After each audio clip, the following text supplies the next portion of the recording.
આવર્તમાં electron રચના અને સમૂહમાં electron રચના પ્રશ્નો તો કરી ગયા ને? તો આપણે જાણીએ છીએ હવે એ પ્રમાણે ઈ બે પ્રશ્ન ઉપરથી આપણે ટૂંકમાં ઉદાહરણ કાઢી શકીએ કે ઇલેક્ટ્રોન રચના લખવી આવર્તમાં સરળ છે, સમૂહમાં એનાથી થોડી મુશ્કેલ છે. જ્યારે ગુણધર્મોનો અભ્યાસ કરવો સમૂહમાં સરળ છે, આવર્તમાં એની સાપેક્ષે થોડો મુશ્કેલ. આવું આપણે ટૂંકમાં તારણ કાઢી શકીએ આ બે પ્રશ્નોના અભ્યાસ પર. જો ઇલેક્ટ્રોન રચના લખવી આવર્તમાં સરળ શા માટે છે? તો આવર્તમાં રહેલા કોઈ પણ આવર્તના જે તત્વો હશે એમાં પરમાણુ ક્રમાંક ક્રમશઃ વધે, ઇલેક્ટ્રોનની સંખ્યા એ ક્રમશઃ વધે ને. આવર્તની અંદર તમે આગળ વધશો, પરમાણુ ક્રમાંક ક્રમશઃ વધે, ઇલેક્ટ્રોનની સંખ્યા ક્રમશઃ વધતી તો ઝડપથી નવી કક્ષક ઉમેરાય નહીં. નવી કક્ષક ક્યારે ઝડપથી ઉમેરાય? કોઈ કક્ષક પૂર્ણ ભરાય તો પછી નવી કક્ષક ઉમેરાય. લખવી કેમાં સરળ છે આવર્તમાં? જ્યારે સમૂહમાં શું થાય? કોઈ પણ સમૂહમાં તમે ઉપરથી નીચે તરફ જશો એટલે પરમાણુ ક્રમાંક ખૂબ જ ઝડપથી વધશે, પરિણામે ઇલેક્ટ્રોનની સંખ્યા શું થશે? ખૂબ જ ઝડપથી વધશે. નવી નવી કક્ષકો ઝડપથી ઉમેરાતી જશે. જે તત્વની ઇલેક્ટ્રોન રચના લખી એમાં જેટલી કક્ષકો છે એના કરતા એના પછીનું તત્વ લેશો સમૂહમાં તો એમાં ઘણી બધી નવી કક્ષકો ઉમેરાઈ ગયેલી જોવા મળશે. લખવી સરળ આવર્તમાં સમૂહ કરતા. ગુણધર્મોનો અભ્યાસ. જો સમૂહમાં રહેલા કોઈ પણ તત્વો લેશો તમે, કોઈ પણ સમૂહ લ્યો, એમાં રહેલા બધા તત્વો છે એની બાહ્ય કોષની ઇલેક્ટ્રોન રચના કેવી હશે? સમાન. તો એમના રાસાયણિક ગુણધર્મો કેવા? સમાન. જો ગુણધર્મોનો અભ્યાસ સમૂહમાં સરળ છે, આવર્તમાં શું થાય? આ પહેલું તત્વ છે, કોઈ એક સમૂહમાં હશે જ નહીં, એનો ગુણધર્મ ઈ સમૂહ જે હશે એના જેવો હશે. પછી વળી એના પછીનું લ્યો, વળી સમૂહ બદલાઈ ગયો, સમજાઈ ગયો? તો ગુણધર્મ ઈ બદલાઈ ગયો. વળી એના પછીનું તત્વ લ્યો આવર્તમાં, વળી એનો સમૂહ બદલાઈ ગયો, ગુણધર્મ ઈ બદલાઈ જશે. તો આવર્તમાં ગુણધર્મોનો અભ્યાસ કેવો છે? મુશ્કેલ છે. જેમ તત્વો પોતાનું સ્થાન બદલતું જશે ને આગળ આગળ તમે વધતા જશો તેમ તેમ એના ગુણધર્મો છે એ નવા ને નવા તમને જોવા મળતા જશે. ચલો ક્લિયર? અહીંયા સુધી આપણે જોયું. હવે આજે જે પ્રશ્ન મળવાના છે S, P, D અને F વિભાગના, આપણે જાણીએ છીએ આવર્ત કોષ્ટકમાં આવેલા તત્વોને 4 વિભાગમાં વહેંચવામાં કે વર્ગીકૃત કરવામાં આવે છે. S વિભાગ, P વિભાગ, D વિભાગ અને F વિભાગ. આ વહેંચણી કેવી રીતના કરી છે? તો જે દરેક તત્વો છે એની બાહ્ય કોષની ઇલેક્ટ્રોન રચના અને ઇલેક્ટ્રોનની જે વહેંચણી અથવા જે વિતરણ છે એના આધારે એ કેવી રીતના મેં તમને શીખડાવેલું છે ને કીધું છે. કોઈ પણ તત્વ આપ્યું એની બાહ્ય કોષની ઇલેક્ટ્રોન રચના તમે જોઈ, એમાં દાખલ થતો છેલ્લો ઇલેક્ટ્રોન કઈ કક્ષકમાં ગોઠવાય છે અથવા ભરાય છે એના આધારે આપણે 4 વિભાગ પાડ્યા છે. જો દાખલ થતો છેલ્લો ઇલેક્ટ્રોન S કક્ષકમાં હોય તો એને S વિભાગના તત્વોમાં મૂકવામાં આવે છે. દાખલ થતો છેલ્લો ઇલેક્ટ્રોન P કક્ષકમાં હોય તો એને D વિભાગના તત્વોમાં મૂકવામાં આવે છે. દાખલ થતો છેલ્લો ઇલેક્ટ્રોન D કક્ષકમાં હોય તો એને D વિભાગના તત્વોમાં મૂકવામાં આવે છે. અને દાખલ થતો છેલ્લો ઇલેક્ટ્રોન F કક્ષકમાં હોય તો એને F વિભાગની અંદર સ્થાન આપવામાં આવે છે. આ પ્રમાણે જ બધાય તત્વો છે એની વહેંચણી થઈ છે અને આધુનિક આવર્ત કોષ્ટકને 4 વિભાગમાં વહેંચી નાખી. અને હવે ચારે 4 વિભાગને છૂટા કરીને તમે એક પેજ કરો આપેલા છે S, P, D ને F. ઈ ચારેયને ભેગા કરી દો આધુનિક આવર્ત કોષ્ટક પાછું તૈયાર થઈ જાય. હવે આપણે દરેકની સેપરેટ અલગ અલગ રીતે અભ્યાસ કરવાનો. તો ઈ ખાનાઓને અલગ કરી નાખી. બરાબર? ઈ બધાને ભેગા કરતી હોય એટલે શું થઈ જાય? આવર્ત કોષ્ટક પાછું રેડી થઈ જાય. જેમાં આડી હરોળ એટલે આવર્ત કેટલા આવશે? 7. ઉભા સ્તંભ એટલે સમૂહ કેટલા આવશે? 1 થી 18. જવાબ ક્લિયર? પણ બે તત્વો એવા છે કે અત્યારે મેં તમને કીધું એ નિયમનું પાલન કરતા. બે તત્વો એવા છે કે અત્યારે જે નિયમ કીધો કે છેલ્લો ઇલેક્ટ્રોન કઈ કક્ષકમાં ભરાય છે એના આધારે આપણે તત્વોનું જે વર્ગીકરણ કર્યું ને એનું પાલન કરતા. તો એ બે તત્વોની પહેલા આપણે ચર્ચા કરી જેને એના અપવાદ ગણવામાં આવે છે. એ અપવાદ કિસ્સાઓમાં બે તત્વોનો સમાવેશ થાય છે. પહેલું છે હાઇડ્રોજન, જેની સંખ્યા શેના વડે દર્શાવી છે? એક વડે. જેનો પરમાણુ ક્રમાંક કેટલો છે? 1. તો ઇલેક્ટ્રોન રચના શું હોવી જોઈએ? 1s1. તો હાઇડ્રોજન પરમાણુની આ ઇલેક્ટ્રોન રચના કોને સમાન છે? હાઇડ્રોજન પરમાણુની આ ઇલેક્ટ્રોન રચના સમૂહ 1 ના તત્વો છે એના જેવી છે. સમૂહ 1 ના તત્વોની બાહ્ય કોષની ઇલેક્ટ્રોન રચના કઈ છે? NS1. આ બાહ્ય કોષની ઇલેક્ટ્રોન રચના કોની છે? સમૂહ 1 ની. સમૂહ 1 નું નામ શું છે? આલ્કલી ધાતુ. સમૂહ 1 નું નામ શું છે? આલ્કલી ધાતુ.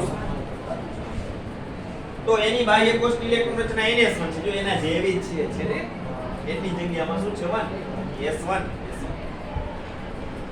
તો હવે તમે કહી શકો કે હાઇડ્રોજન પરમાણુની અંદર દાખલ થતો છેલ્લો ઇલેક્ટ્રોન કઈ કક્ષકમાં છે? S.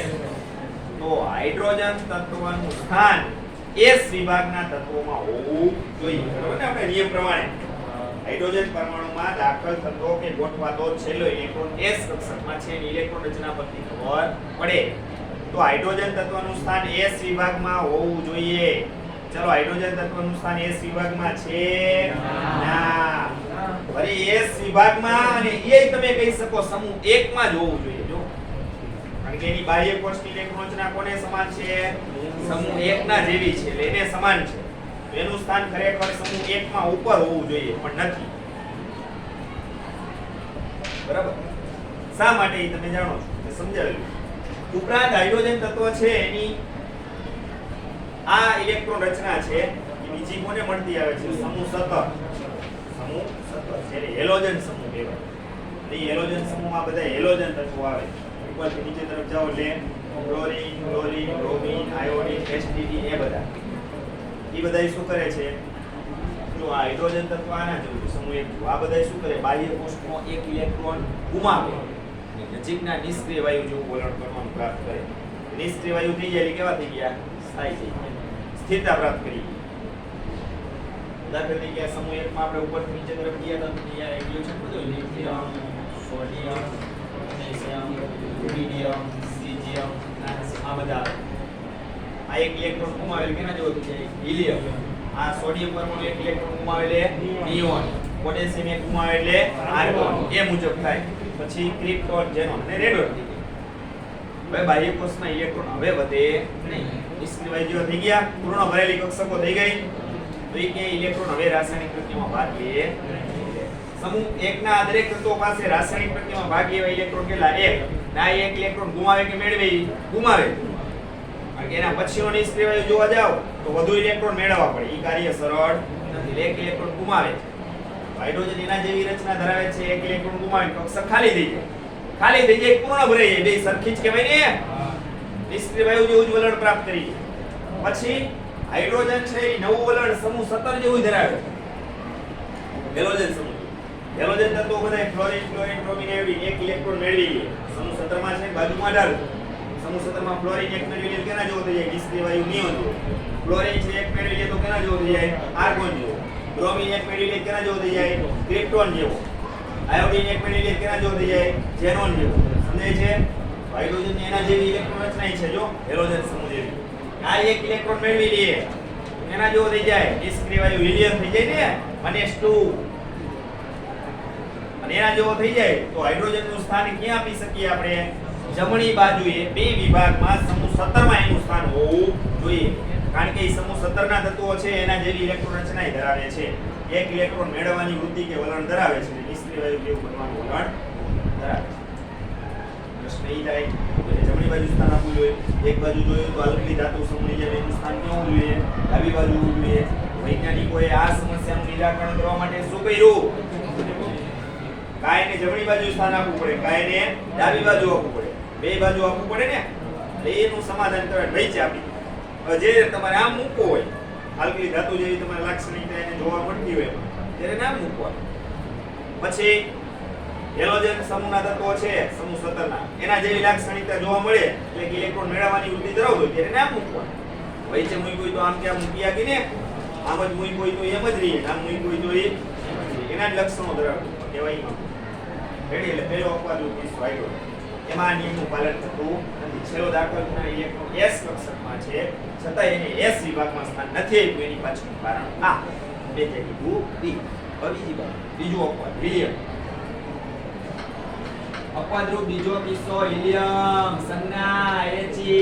ઇલેક્ટ્રોન રચના પરમાણુ ક્રમાંક 2 એટલે 1s2.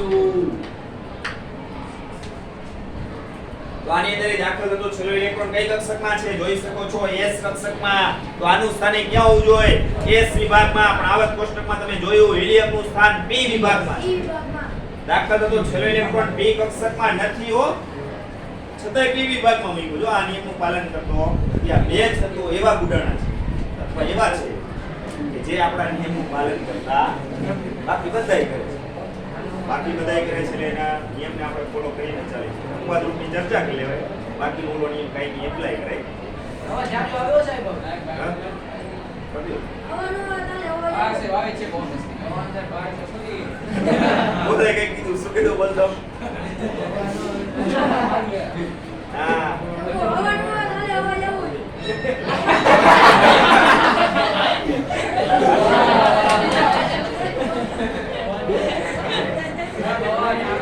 અમારો અવાજની વાત કરીએ હું સમજી ગયો મેં પોઝિટિવ લીધું તમે વાત તમે વિશે બોલવાનું થોડું પ્રોબ્લેમ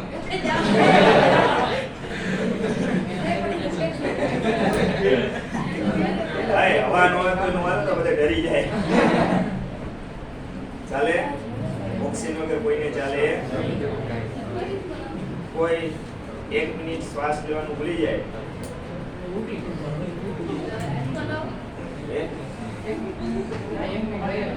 બસ જો અમુક વસ્તુ છે ને ફિક્સ છે એમાં આપણે બહુ પંચાયત આપણી પાસે બસ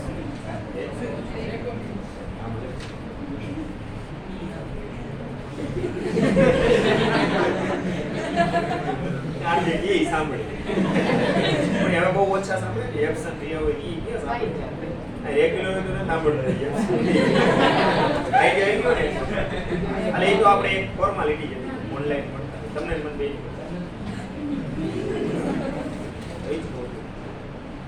કે પ્રશ્નો જો ઉઠો પેલી વસ્તુ કે આટલા બધાને એકબીજાની નજીક બેસાડી તે તો કોરોનાની પરિસ્થિતિ ન હોય તો એ ભણાવી શું પોઝિશન એ ખબર છે કોઈને એકબીજાનો હાથ અડી જાય કોઈ આમ છરો મારી દે કોઈ આમ આગળ બેઠો વાય રાખીને જોઈ આમ ધ્યાન ભણવામાં એવી ખબર ન હોય તો જેવો પાછા કઈ કઈ કામ પગ મારતા હોય નીચે એકબીજાના ચંપલ ગાડી પડે શૂઝ ગાડી પડે પાટું મને પેલી દે કઈક ને કઈક આવી પ્રક્રિયા ચાલુ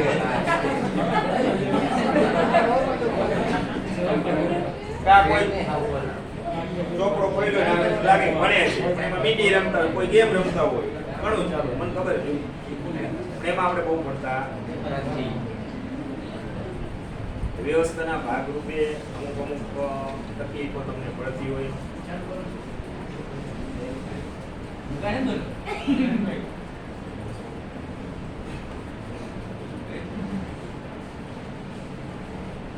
એટલે હિલિયમ છે એના માટે આપણે શું કીધું કે એ હેલોજન સમૂહ જેવી લાક્ષણિકતા ધરાવે છે બરાબર સોરી હિલિયમ છે એ નિષ્ક્રિય વાયુ જેવી જ રચના પ્રાપ્ત થઈ ગઈ ને જો એની છેલ્લી કક્ષક આવી હશે પૂર્ણ ભરાયેલી નિષ્ક્રિય વાયુ કોઈ પણ લ્યો એની ઇલેક્ટ્રોન રચના તમે જોજો છેલ્લી કક્ષક એની પૂર્ણ ભરાયેલી હશે ખરેખર હિલિયમ ને સ્થાન S વિભાગમાં સમૂહ 2 માં આપવું પડે કારણ કે આની બાહ્ય કોષ્ટક ઇલેક્ટ્રોન રચના કઈ થઈ NH2 જે કોને સમાન છે સમૂહ 2 સમૂહ 2 નું કોઈ પણ તત્વ લ્યો ઉપરથી નીચે તરફ બેરિલિયમ મેગ્નેશિયમ કેલ્શિયમ સ્ટ્રોન્શિયમ બેરિયમ અને રેડિયમ એ બધાની બાહ્ય કોષ્ટક ઇલેક્ટ્રોન રચના કઈ છે NH2 એના જેવી છે તો હિલિયમ નું સ્થાન સમૂહ 2 માં હોવું જોઈએ પણ એમાં સ્થાન નથી સમૂહ 18 માં છે ખરેખર એમાં દાખલ તો છેલ્લો ઇલેક્ટ્રોન P કક્ષકમાં નથી છતાં એને P વિભાગમાં મૂક્યું શા માટે ખબર પડી કારણ કે એની ઇલેક્ટ્રોન રચના નિષ્ક્રિય વાયુને મળતી આવે છે આ બે જ અપવાદ છે બાકીનું તમે કોઈ પણ તત્વ લેજો એ પ્રમાણે હશે છેલ્લો ઇલેક્ટ્રોન S કક્ષકમાં હશે તો S વિભાગમાં જશે P કક્ષકમાં ગોઠવાતો હશે તો એનું સ્થાન P વિભાગમાં જશે D કક્ષકમાં હશે તો D વિભાગમાં જશે F કક્ષકમાં હશે તો F વિભાગમાં જશે આ બે જ એનું પાલન કરતા નથી અપવાદ ચલો આટલું ક્લિયર હવે આપણે આગળ વધીએ શરૂઆત કરીએ S વિભાગના તત્વો ચાલો આવર્ત કોષ્ટકમાં ક્યાં આવેલ છે ડાબી બાજુએ S વિભાગના તત્વો આવેલા છે હવે જો આ દરેક તત્વોને આપણે કોઈ ચોક્કસ નામ આપેલા છે S વિભાગના આ જે તત્વો છે એને પ્રતિનિધિ તત્વો તરીકે ઓળખવામાં આવે છે અથવા મુખ્ય તત્વો કહીએ છીએ. તો S વિભાગ અને P વિભાગ આ બે વિભાગના તત્વો છે એના માટે આ નામ કોમન છે પ્રતિનિધિ તત્વો અથવા મુખ્ય તત્વો. શા માટે મેં સમજાવેલું છે કારણ કે S અને P વિભાગના જે તત્વો છે એના જે સંયોજનો બને છે એ વ્યવહારમાં વધુ ઉપયોગી છે વધારે ઉપયોગમાં લેવાય છે માટે એના જે તત્વો છે એને આપણે મુખ્ય તત્વો અથવા પ્રતિનિધિ તત્વો ગણાવીએ છીએ કોની સાપેક્ષમાં D વિભાગના તત્વો અને F વિભાગના તત્વોની સાપેક્ષ. ચલો આ પહેલી બાબત ક્લિયર. હવે આ વિભાગમાં કેટલા સમૂહનો સમાવેશ થાય એની ચર્ચા કરીએ. તો આ S વિભાગની અંદર બે સમૂહ જ આવે સમૂહ 1 અને સમૂહ 2. આ સમૂહ 1 અને સમૂહ 2 ના જે તત્વો છે જેને આપણે સંયુક્ત રીતે S વિભાગના તત્વો તરીકે ઓળખાવીએ. ચલો હવે એના નામ આપી દઈએ. તો આ સમૂહ 1 છે જેને આપણે આલ્કલી ધાતુ સમૂહ કહીએ છીએ. પછી આ જે સમૂહ 2 છે જેને આલ્કલાઇન અર્ધધાતુ સમૂહ કહેવામાં આવે છે. જેને શું કહેવામાં આવે છે? આલ્કલાઇન અર્ધધાતુ સમૂહ કહેવામાં આવે છે. આલ્કલી અને આલ્કલાઇન બે સમાનાર્થી શબ્દ છે જેનો અર્થ થાય બેઝિક. બરાબર. બાકી આ સમૂહ અને આ સમૂહ બે સમૂહ ધાતુઓના જ બનેલા છે. આ ધાતુઓ બેઝિક છે. બેનો કહેવાનો મીનિંગ એ થયો બેઝિક ધાતુ. લુઈસના સિદ્ધાંત પ્રમાણે કોઈ પણ પરમાણુ ઇલેક્ટ્રોન ગુમાવે તો લુઈસના સિદ્ધાંત પ્રમાણે શેના તરીકે વર્તે? બેઝ તરીકે. ધાતુ હંમેશા બાહ્ય કોષના ઇલેક્ટ્રોન ગુમાવે ને આ એક ગુમાવે આ બે આ જે બાહ્ય કોષના ઇલેક્ટ્રોન છે એના ઉપરથી આઈડિયો છે એટલે બેઝિક ધાતુ. અહીંયા ધાતુની આગળ અર્ધ શબ્દ શું કામ મૂક્યો છે? આ અર્ધ ધાતુ એટલે silicon, germanium, arsenic, antimony, tellurium, polonium એની જેમ નહીં. બરાબર. બે વિભાગમાં આપણે આમ જોયું હતું ને આવી રીતના ગોઠવાઈ જતી અર્ધ ધાતુ એની જેમ નથી આ. પણ આમાં આપણે ધાતુ શબ્દ વાપર્યો અને આમાં ધાતુની આગળ અર્ધ શબ્દ મૂક્યો શા માટે? તો સમૂહ 1 છે એના જે તત્વો છે એની બાહ્ય કોષની ઇલેક્ટ્રોન રચના કઈ છે? NS1 અને આ જે સમૂહ 2 છે એની NS2. એટલે કે સમૂહ 1 ના આ બધાય તત્વો છે એ બાહ્ય કોષનો એક ઇલેક્ટ્રોન ગુમાવે અને પ્લસ 1 એકમ એની ઉપર શું આવશે? ધન લીધવાનું. પ્લસ 1 એકમ આવ્યું પ્લસ 1 સંયુક્ત ધારણ કરે. એ એક ઇલેક્ટ્રોન શું કરે? ગુમાવે છે. શું કરે છે? એક ઇલેક્ટ્રોન ગુમાવે એટલે જેટલો નિષ્ક્રિય હશે એના જેવું બનવાનું વલણ પ્રાપ્ત કરે છે. ચલો એક વખત ક્લિયર. તો ઇલેક્ટ્રોન ગુમાવે છે એટલે આલ્કલી ધાતુ સમૂહ કહી દીધો આપણે એને. આ એક ઇલેક્ટ્રોન ગુમાવે એની સંયુક્તતા કેટલી આવે? +1 ઇલેક્ટ્રોન. આ બે ગુમાવે એની સંયુક્તતા કેટલી આવે? +2. કોણ? સમૂહ 2. આ બાહ્ય કોષમાં કેટલા ઇલેક્ટ્રોન? 2. બે ગુમાવે ને નજીકના નિષ્ક્રિય વાયુ વલણ પ્રાપ્ત કરે. તો આ સમૂહ 1 માટે વાત કરી એ જ રીતના આપણે જાણીએ છીએ સમૂહ 2 એમાં ઉપરથી તમે નીચે તરફ જાઓ તો બેરિલિયમ, મેગ્નેશિયમ, કેલ્શિયમ, સ્ટ્રોન્શિયમ, બેરિયમ અને રેડિયમ આ રે. તો આ બધાની સંયોજકતા +2 આવે ને +2 રીતભાર આવે. શા માટે? બાહ્ય કોષના એ બે ઇલેક્ટ્રોન ગુમાવવાની વૃત્તિ. તો આનો તુલ્ય ભાર ગણો સમૂહ 1 ના તત્વો અણુભાર જેટલો જ આવે. તુલ્ય ભાર બરાબર શું? અણુભાર ભાગ્યા સંયોજકતા 1. તો 1 વડે ભાગો ન ભાગો કાઈ ફેર પડે. તુલ્ય ભાર બરાબર અણુભાર થઈ ગયો. સમૂહ 2 હોય તો તુલ્ય ભાર બરાબર અણુભાર ભાગ્યા 2. તુલ્ય ભાર કરતા અણુભાર કેટલા થઈ જાય? ભાગ્યા 2 કરોડ અડધા એટલે અર્ધ શબ્દ.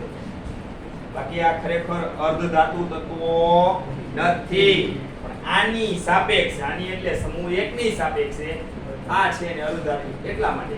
બાકી બે બેઝિક જ અર્થ થાય. આલ્કલી અને આલ્કલાઇન નું સંતુષ શું છે? બ્રિજના સિદ્ધાંત પ્રમાણે આ બે ઇલેક્ટ્રોન ગુમાવે છે આ એક ઇલેક્ટ્રોન ગુમાવે છે. આલ્કલી કે આલ્કલાઇન બે શબ્દો સમાન છે. ચલો આટલું ક્લિયર. હવે થોડા આગળ વધીએ કે આ સમૂહ 1 અને 2 છે. બરાબર. સમૂહ 1 અને 2 છે. એની અંદર રહેલા જે તત્વો છે એ દરેક તત્વોની આયનીકરણ એન્થાલ્પીના મૂલ્યો કેવા હશે? આયનીકરણ એન્થાલ્પી એટલે ઇલેક્ટ્રોનને દૂર કરવા આપવી પડતી ઊર્જા જેને શું કહેવાય? આયનીકરણ એન્થાલ્પી. એના મૂલ્યો નીચા હોય છે. શા માટે?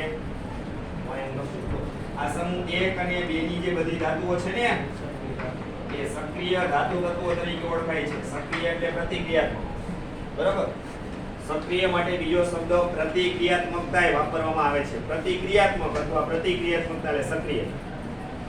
કોઈ પણ પરમાણુ ઝડપથી ઇલેક્ટ્રોન ગુમાવે કે ઝડપથી ઇલેક્ટ્રોન મેળવે તો એની સક્રિયતા કેવી ગણાય? વધારે. અથવા એની પ્રતિક્રિયાત્મકતા કેવી ગણાય? વધારે. નિષ્ક્રિય વાયુ છે એની પ્રતિક્રિયાત્મકતા કેવી કહેવાય? ખૂબ જ ઓછી. શા માટે? ઇલેક્ટ્રોન ગુમાવતાય નથી ને ઇલેક્ટ્રોન. જ્યારે સમૂહ 1 અને 2 ની જે અનુક્રમે આલ્કલી ધાતુઓ અને આ બધી આલ્કલાઇન અર્ધધાતુઓ છે એ ઝડપથી 1 અને 2 ઇલેક્ટ્રોન ગુમાવવાની વૃત્તિ ધરાવે છે, માટે એમને સક્રિય ધાતુ તત્વો ગણવામાં આવે છે. એની સક્રિયતા કેવી છે? વધારે. હવે જો આ પ્રતિક્રિયાત્મકતા વધારે હોવાને કારણે બરાબર ઝડપથી ઇલેક્ટ્રોન ગુમાવે છે તો એની આયનિકરણ એન્થાલ્પી શું કહેવાય? ઇલેક્ટ્રોનને દૂર કરવા માટે આપવી પડતી ઊર્જાના મૂલ્ય કેવા આવે? ઓછા જ આવે. માટે સમૂહ 1 અને 2 સક્રિય ધાતુ તત્વો હોવાને કારણે એમની આયનિકરણ એન્થાલ્પીના મૂલ્યો કેવા હોય છે? ખૂબ જ નીચા જોવા મળે છે. એમાં ઇલેક્ટ્રોનને દૂર કરવા કેવા છે? સરળ. તો ઊર્જા કેવી જ હોય? ઓછી. ચલો હવે ક્લિયર. બીજી વસ્તુ, એ વધુ સક્રિય ધાતુઓ હોવાને કારણે કુદરતમાં આ ધાતુઓ શુદ્ધ સ્વરૂપે મળતી નથી. જો આ સક્રિય ધાતુઓ છે એટલે કુદરતમાં સ્વતંત્ર અસ્તિત્વ ન ધરાવે, એટલે કે શુદ્ધ સ્વરૂપે ન મળે. અહીં શુદ્ધ સ્વરૂપે ન મળે તો સંયોજિત સ્વરૂપે મળે. એના સંયોજનો બનેલા હોય એ રીતે જ મળે. કારણ કે વધુ સક્રિય એકલી રહી શકે નહીં. કાં એના તત્વો સાથે, કાં અન્ય તત્વો છે બરાબર, અન્ય પરમાણુ છે એના તત્વો સાથે જોડાઈ જાય અને સંયોજિત સ્વરૂપે જ મળે. પણ એ મુક્ત અસ્તિત્વ ધરાવી શકે નહીં. એટલે કુદરતમાં આ ધાતુઓ છે સમૂહ 1 અને 2 ની એ શુદ્ધ સ્વરૂપે મળતી સંયોજાયેલી હોય. તમે ખનિજ બધી જોઈ ગયા ને, સોડિયમ ની, પોટેશિયમ ની, આ બધાની ખનિજો જોઈ ગયા, મેગ્નેશિયમ ની. ખનિજ શું છે? કે કોઈ ધાતુ છે એની સાથે ઓક્સિજન જોડાયેલો હોય, સલ્ફર જોડાયેલો હોય એની સલ્ફાઇડ કહેવાય, ઓક્સિજન જોડાયેલો એના ઓક્સાઇડ કહેવાય. બરાબર? પછી કાર્બોનેટ જોડાયેલો છે એને કાર્બોનેટ કહેવાય. આવું બધું મળી ગયા. ઓક્સાઇડ એલ્યુમિનિયમની કાચી ધાતુ અથવા ખનિજ Al2O3 યાદ આવ્યું? એમાં એલ્યુમિનિયમ સાથે કોણ જોડાઈ ગયું છે? ઓક્સિજન. એલ્યુમિનિયમ એ સક્રિય ધાતુ છે. તરત જ હવામાન ઓક્સિજન સાથે સંયોજાઈને એલ્યુમિના બનાવે. Al2O3 ઓક્સાઇડ કહેવાય. કાચી ધાતુ છે, ખનિજ કહેવાય. હવે એમાંથી શુદ્ધ એલ્યુમિનિયમ ધાતુ તમારે જોતી હોય, કુદરતમાંથી એલ્યુમિનિયમ ધાતુ મળે તો એના ઓક્સાઇડ સ્વરૂપમાં મળે છે, સાથે ઓક્સાઇડ એનો જોડાયેલો હોય છે ઘન અવસ્થામાં. જોઈએ તો ઓક્સિજનને શું કરવો પડે? દૂર કરવો પડે. વિદ્યુત વિભાજનની રીત તમે ભણતા, એનોડ ઉપર ઓક્સિડેશન, કેથોડ ઉપર રિડક્શન, અને એમાંથી શુદ્ધ એલ્યુમિનિયમ ધાતુ છે એ પ્રાપ્ત કરવામાં આવે છે. કઈ પદ્ધતિ કીધી એને? એ પદ્ધતિનું નામ શું આપ્યું હતું? વિદ્યુત વિભાજન પદ્ધતિ તો ખરી, પણ એનું નામ આપ્યું નામ હતું ને કે ભૂલી ગયા તમે? એલ્યુમિનિયમમાંથી શુદ્ધ એલ્યુમિનિયમ મેળવવાની પદ્ધતિ હોલ હેરાલ્ડ પદ્ધતિ. યાદ આવ્યું? હોલ હેરાલ્ડ આવું નામ આપ્યું. તો આ બધી વસ્તુ હવે તમને આઈડિયા આવી ગયો. સંયોજિત સ્વરૂપે શા માટે જોવા મળે છે? કારણ કે એની સક્રિયતા વધુ છે. ઓછી સક્રિય હોય તો દાખલા તરીકે નિષ્ક્રિય વાયુ લઈ એને ગમે ત્યાં ખુલ્લા મૂકી દીધું, કોઈ એરે જોડાય નહીં. એના તત્વો ન જોડાય, બીજા એરે ન જોડાય. શા માટે? નિષ્ક્રિય છે. સક્રિયતા એની કેવી છે? ખૂબ જ ઓછી છે. તો એ કુદરતમાં શુદ્ધ સ્વરૂપે મળે. દાખલા તરીકે હિલિયમનો પરમાણુ છે તે બીજા હિલિયમના પરમાણુ સાથે જોડાઈ શકે નહીં, કે અન્ય તત્વોના પરમાણુ સાથે જોડાઈ શકે નહીં. નિષ્ક્રિય વાયુના જે અણુઓ છે એ કેવા છે? એક પરમાણુય છે. કેવા છે? એક પરમાણુ. H એકલો જ હોય, એની સાથે કોઈ ન જોડાઈ શકે. એની એકલો જ હોય. આર્ગોન Ar એકલો જ હોય. ક્રિપ્ટોન Ar એકલો જ હોય. એટલે તમે અણુ વિશેની પરમાણ્વીયતા ખબર છે? પરમાણ્વીયતા કોને કહેવાય? જો અણુમાં રહેલા પરમાણુની સંખ્યા એક જ હોય તો એવા અણુને એક પરમાણ્વીય અણુ કહેવાય. અણુમાં રહેલા પરમાણુની સંખ્યા 2 હોય તો એને દ્વિપરમાણ્વીય કહેવાય. અણુમાં રહેલા પરમાણુની સંખ્યા 3 હોય તો એને ત્રિપરમાણ્વીય અણુ કહેવાય. એક પરમાણ્વીય અણુમાં બધા નિષ્ક્રિય વાયુ આવે, અનુક્રમે helium, neon, argon, krypton, xenon ને રેડોન. દ્વિપરમાણ્વીય અણુમાં મોટા ભાગના વાયુઓ વાતાવરણમાં રહેલા છે. હાઇડ્રોજન H2 જો આ જ રીતે લખાય, એટલો હાઇડ્રોજન લખી શકાય અને હાઇડ્રોજનના ખૂન ગેરા બરાબર કહેવાય. નાઇટ્રોજન લ્યો, N2, ઓક્સિજન લ્યો, O2. આપણે શ્વસનની ક્રિયામાં ઓક્સિજન લઈએ છીએ. એમનો કઈ એક ઓક્સિજન ગયો તો O2 સ્વરૂપે જ જાય, બે પરમાણુ જોડાઈને જ અણુ સ્વરૂપે જ થાય છે. અને એ અષ્ટક રચના પૂર્ણ કરે અને સ્થિરતા ધારણ આ રીતના. ક્લોરીન તો Cl2, ક્લોરીન તો F2, આયોડીન તો I2, Br2, બ્રોમિન. આ જ પ્રમાણે બધે છે. આ બધા દ્વિપરમાણ્વીય. પછી ત્રિપરમાણીય અણુમાં કેવું હોય તો ઓઝોન O3 જો એના 3 પરમાણુ જોડાઈને અણુ સ્વરૂપે થાય છે. પછી કાર્બન ડાયોક્સાઇડ CO2 તો એમાં એક કાર્બન પરમાણુ બે ઓક્સિજન કુલ પરમાણુ કેટલા થયા 3 અને ત્રિપરમાણીય કહેવાય. 3 કરતા વધુ હોય તેને બહુપરમાણીય કહેવાય. બહુપરમાણીયના ઉદાહરણમાં કેવું હોય તો phosphorus P4 sulphur SA methane CH4 ethane C2H6 ગણાય છે. 3 થી વધી જાય પરમાણુની સંખ્યા અણુમાં તો એને આપણે બહુપરમાણીય અણુ બંધ કરીને લેન્સ વડે પ્રતિબિંબોની રચના આપણે બંધ કરીએ છીએ.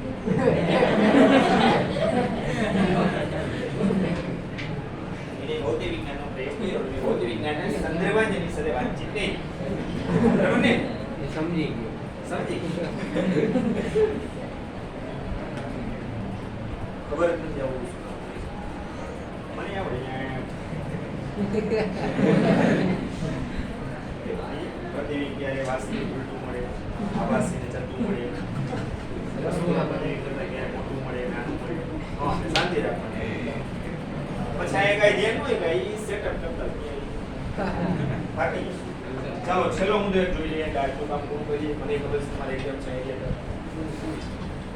લિથિયમ અને બેરિલિયમ સિવાયના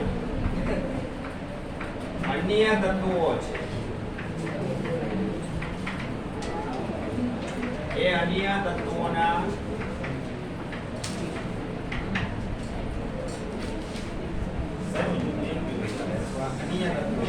આયનીય સંયોજન બળવાન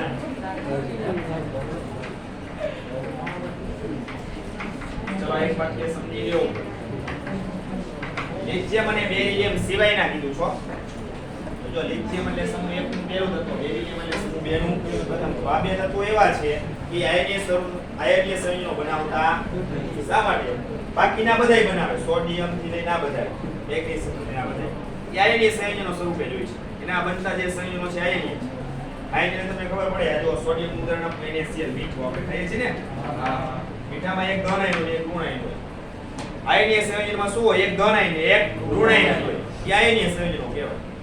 આને એક ઇલેક્ટ્રોન ગુમાવ્યો, નિયોન થઈ ગયો, આને એક મળ્યો, આર્ગોન થઈ ગયો, બે સ્થાયી થઈ ગયા, ખલાસ આયનીય સંયોજન. ઇલેક્ટ્રોન ગુમાવી ધન આયન, ઇલેક્ટ્રોન મેળવી ઋણ આયન. આમાંથી એક ઉદાહરણ આપું, MgO મેગ્નેશિયમ સાથે ઓક્સિજન. મેગ્નેશિયમ બે ગુમાવ્યા, ઓક્સિજન બે મેળવ્યા. આયનીય સંયોજન છે. સમજ પડી? એક ધન આયન છે, એક ઋણ આયન છે. આયનીય સંયોજનમાં એક ધન આયન અને એક ઋણ આયન હોય તો તેને આયનીય સંયોજન. તો લિથિયમ અને બેરિલિયમ આવા આયનીય સંયોજનો બનાવતા નથી. શા માટે? તો જો એક તો ઈ બે સમૂહ જે છે એના પ્રથમ તત્વો છે ને, તો એના પરમાણુ ક્રમાંક બે ના કેવા છે? નીચા. એ જ સમૂહના અન્ય તત્વો કરતા. તો એમના ઇલેક્ટ્રોન ક્યાં હોય? કેન્દ્રથી વધુ નજીક હોય. આ જ સમૂહના અન્ય તત્વો કરતા. આ બે પરમાણુ છે એના જે ઇલેક્ટ્રોન છે કેન્દ્રથી વધુ નજીક હોય. તો કેન્દ્ર પ્રત્યેનું આકર્ષણ કેવું હોય? વધારે. તો આ ઇલેક્ટ્રોનને દૂર કરવા સરળ કે નહીં? સરળતાથી દૂર થાય નહીં. સરળતાથી દૂર ન થાય એટલે કે આ બે પરમાણુ સરળતાથી ઇલેક્ટ્રોન ન ગુમાવે તો એ ધન આયનો બનાવી શકે. ધન આયન ન બને તો આયનીય સંયોજનો બનાવે નહીં. તો કેવા બનાવે? આયનીય સંયોજનો બનાવે તો એ સહસંયોજક સંયોજનો બનાવે છે. કેવા? એટલે એ સહસંયોજક બંધથી જોડાઈને સંયોજનો બનાવે એને સહસંયોજક સંયોજન. હવે આપણે આગળ જતા રાસાયણિક બંધના જુદા જુદા પ્રકારો, સહસંયોજક બંધ, આયનીય બંધ, હાઇડ્રોજન બંધ, ધાત્વિક બંધ, બરાબર? આવા બધા અલગ અલગ પ્રકારો ભણવાના છીએ.